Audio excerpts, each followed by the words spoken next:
भारत, गहरी जड़ों और समृद्ध विविधताओं का देश, विश्व में सबसे बड़ा प्रजातंत्र।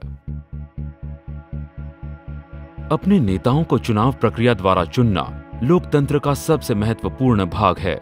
क्या आपने 2009 में अपने मताधिकार का प्रयोग किया था? आमतौर पर मतदान नकारने के बहाने कुछ ऐसे होते हैं।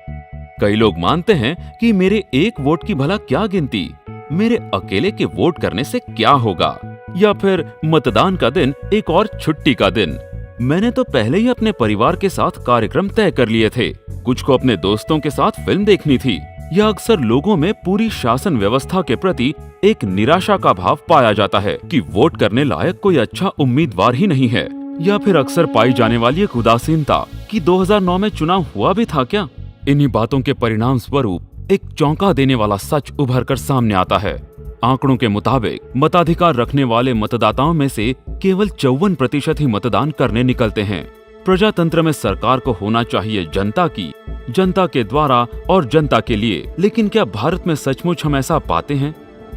प्रत्येक वोट महत्वपूर्ण होता है।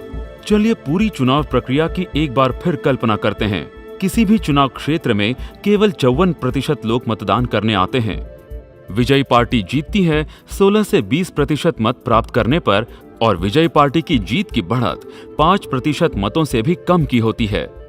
इसका सीधा मतलब है कि पूरे देश का भविष्य एक ऐसे उम्मीदवार को सौंपा दिया गया जिसे 16 से 20% मतदाताओं ने मतदान करके चुनकर भेज दिया।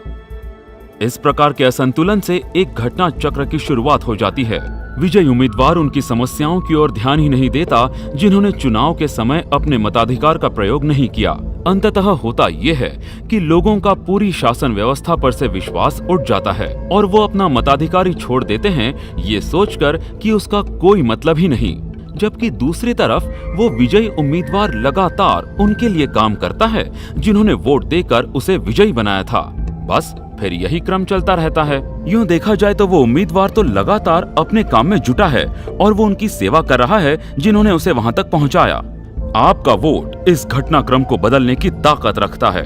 तो आज की तारीख में सरकार तो उसी छोटे से समूह के द्वारा के लिए और उन्हीं से बन चुकी है जो इस प्रक्रिया का हिस्सा बन पाए। लेकिन ये सब कुछ बदल सकता है। चुनाव में किसी भी विजयी उम्मीदवार की जीत की बढ़त केवल 5% से भी कम होती है। तो यदि हमारे आसपास 1000 लोग हैं और उसमें यदि 50 नए लोग किसी एक उम्मीदवार के लिए मतदान करते हैं तो पूरा समीकरण ही बदल जाएगा। यदि इसी तरह हर जगह से 200 नए लोग मतदान करते हैं तो चुनाव में एक नए व्यक्ति को विजयी बनाया जा सकता है। इसीलिए आपका वोट सचमुच बहुत महत्वपूर्ण है। परम पूज्य श्री श्री रविशंकर जी का कहना है कि लोगों की उदासीनता एवं जड़ता के परिणाम स्वरूप ही हम आज इस स्थिति तक पहुंच गए हैं। समय आ चुका है कि हम अपने में बदलाव लाएं। ये भली भांति समझ लें कि मतदान करना किसी अच्छे कॉलेज में दाखिला लेने या पासपोर्ट के लिए अर्जी देने से कम नहीं।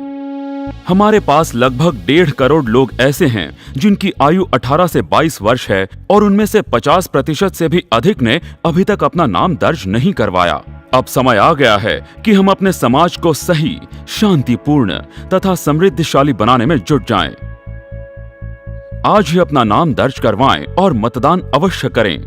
आप हमसे संपर्क कर सकते हैं voteforabetterindia@gmail.com या लॉग ऑन कर सकते हैं www.ivoteforabetterindia.in पर। आप हमें फेसबुक या ट्विटर पर भी फॉलो कर सकते हैं।